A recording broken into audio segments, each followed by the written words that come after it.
when will the Jonathan Kuminga, Josh Giddey, Cam Thomas, all the restricted free agents, when will the saga end? Because obviously, it has been going on for quite a while now. Jonathan Kuminga, the situation with the Warriors, there seems to be no resolution, in the near future from what we hear. We heard that the Warriors offered Kuminga 2 years, $45 million, and he allegedly turned that down. And so now it's kind of at a standstill. And I saw something, and I don't know if this is true, or if this is valid, but there was something about Kuminga potentially, being interested in taking the $8 million qualifier, whatever it is. I don't know if that's true. I'm not sure. But if he does, that would be very interesting, because if Kuminga's taking the $8 million qualifier, that obviously changes things for the Warriors in terms of like their roster construction, what they can and can't do with Kuminga, because I believe if he takes the qualifying offer, he gets a no trade clause. So what that means is midway through the season, when a potential trade, would probably happen, if Kuminga and the Warriors are both, wanting to part ways, then in this scenario, if Kuminga took the qualifying offer and he has the no trade clause like I think he does, then he would be able to veto any trade to any team that he doesn't want to go to. So that would obviously limit the Warriors' options.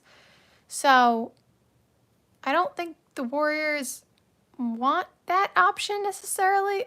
Like, I think they would prefer, if he would take whatever, monetary value they give him, the 2-year 45 or whatever it is. Because then essentially he won't have the no trade clause, which obviously makes trading him easier, because then they don't have to worry about, him being able to veto it.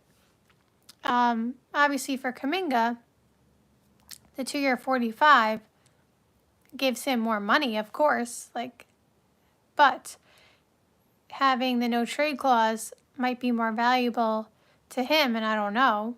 We don't know what he's thinking, but maybe it's more valuable to him because maybe there's only a certain, amount of teams that he wants to go to. We know he wants to, allegedly we know he wants to start.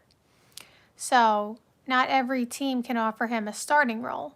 So that could definitely be something that's factoring into him, not wanting to take, the 2-year 45 or anything they offer him.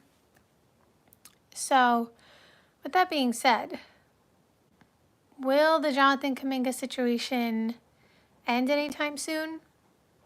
I guess that remains to be seen. It kind of looks like it's going to drag on a little bit. I feel like that situation is maybe a bit more complicated than, some of the other situations. Like Josh Giddey, to me, is just more about the money.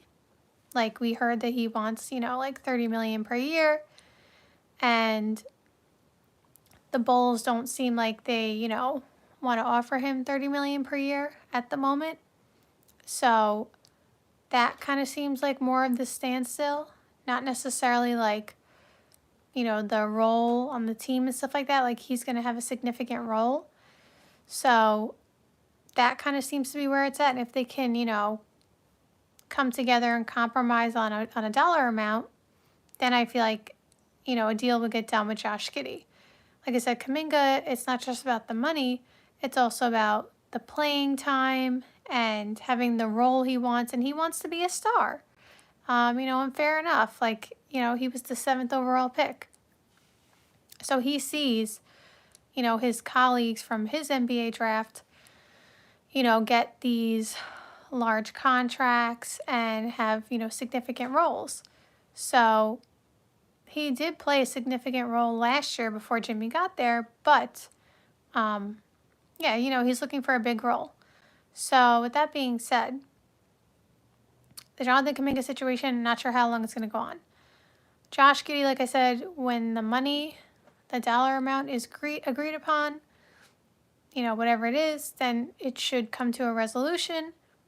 If they can't agree on a dollar amount, obviously, then Josh Giddey might just play out his also, qualifying offer.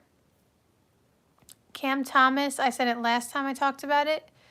I think Cam Thomas is the type of guy to bet on himself. I think he will bet on himself. And I think he will probably take the qualifying offer and then test free agency next year. That's just the type of guy he is. And I feel like he feels like he could get a big contract next year if he plays really well. And because the Nets are not, necessarily in position to win a championship next year, Cam Thomas should still get a lot of playing time, but, I guess it just depends. They also have a ton of draft picks that they want to see on the floor. So, remember, they drafted 5 guys in the first round. So, they do want to give those guys playing time too. So, I don't know what Cam Thomas's role looks like next season, but I do think that he's probably going to, bet on himself, like I said last time I talked about this, and take the qualifying offer, and just figure it out from there. And then there's one other, what is his name? Why am I drawing a blank? On the Sixers. Quentin Grimes. I saw his face, but I couldn't think of his name for a second. I don't really know what's going to happen with the Quentin Grimes situation. Obviously, for him, it's also about money. I feel like he doesn't have as much leverage, as someone like maybe Josh Giddey or Kuminga in a way. Like, I feel like Kuminga doesn't have a lot of leverage in some ways, but also has some leverage in some ways. It just depends on how you look at it. I feel like Quentin Grimes kind of has the least leverage out of anybody of these 4 restricted free agents because, yes, of course he wants more money, right? But the Sixers, on paper are still a championship contender in their minds with or without him, right? Because they still have Embiid, they still have Paul George, they still have Maxey, and now they have VJ Edgecombe, who, if you watch his page, I think he's going to be one of the best players in the draft. So, and they have Jared McCain. I don't know why I keep drawing a blank today. They have Jared McCain too. So they have a lot of good players. So it's not that they don't want Quentin Grimes, but he may not be as much of a necessity, I guess, as someone like Josh Giddey maybe to the Bulls. That's no disrespect to Quentin Grimes. He definitely, can help a team somewhere and he can be valuable. But I'm just saying, the situation that he is in, unfortunately for him, with the team that he is on, probably gives him the least leverage out of the 4 restricted free agents. Somebody said, what's your thoughts on Cooper Flagg and the Mavs this season? I feel like it's a twofold answer. I feel like Cooper Flagg will definitely, play well because obviously Kyrie's not there. So someone's going to have to take a lot of shots, right? Yes, AD is there and they still have a team, but he's going to have the ball in his hands a good amount because Kyrie is not there. So he should put up decent numbers and stuff like that. And I think he should be able to impact some winning as well.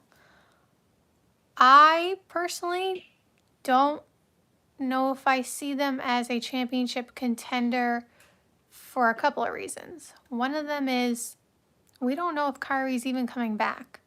Everyone's just assuming that Kyrie will be back. Maybe he'll be out the whole season. He is coming off an ACL injury. You never know. So until we see Kyrie back on the floor, that's one thing. That's one issue. And the other thing is I think it's unfair to put, those kind of expectations on Cooper Flagg that he has to be a championship caliber player in his first season, right? Like, players who are rookies don't typically go to the NBA Finals, It doesn't happen that often.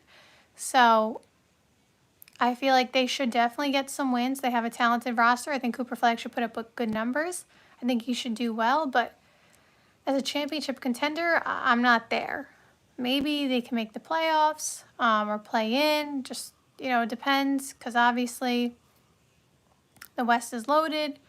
So I definitely don't think they should be like bad. They definitely are not going to be like last. But championship contender, I'm not there. So someone said he's a rookie. Yes, he is a rookie, and that's why I'm saying, like, it's unfair to put too many expectations on him in his rookie year. Like, he still has to figure out the game and, figure out how this league works. It's hard enough to come into the NBA as a #1 overall pick, having all these expectations on you and having to figure it out, and then being asked to be a championship contending player, meaning you can't really make mistakes. Like, that's not fair.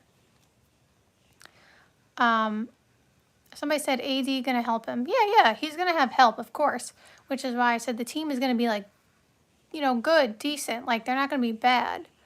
But like, I just don't see them as a championship contender because, again, I don't know what's happening with Kyrie. If Kyrie comes back and he looks exactly the same as he did before the injury, maybe my opinion will change. But like, I can't make an opinion when I haven't seen Kyrie, because I don't know if Kyrie's going to be there. And even if he does come back, sometimes it takes time to, get back into the rhythm and stuff like that. So I can't label them as championship contenders unless Kyrie is there, healthy, and back to what he was. Somebody said Dallas should go full rebuild. Trade Kyrie. I don't know if I would go there, just yet, because if Kyrie does come back healthy this season and he's back to what he was before, that team is nice. Like, they have a chance to make some noise, and like, if you get the right matchups, the West is all about matchups. So if they can get the right matchups, maybe they can, do something in the playoffs if Kyrie's healthy. So thank you guys so much for watching this live stream. I hope you enjoyed, and see you soon. Bye.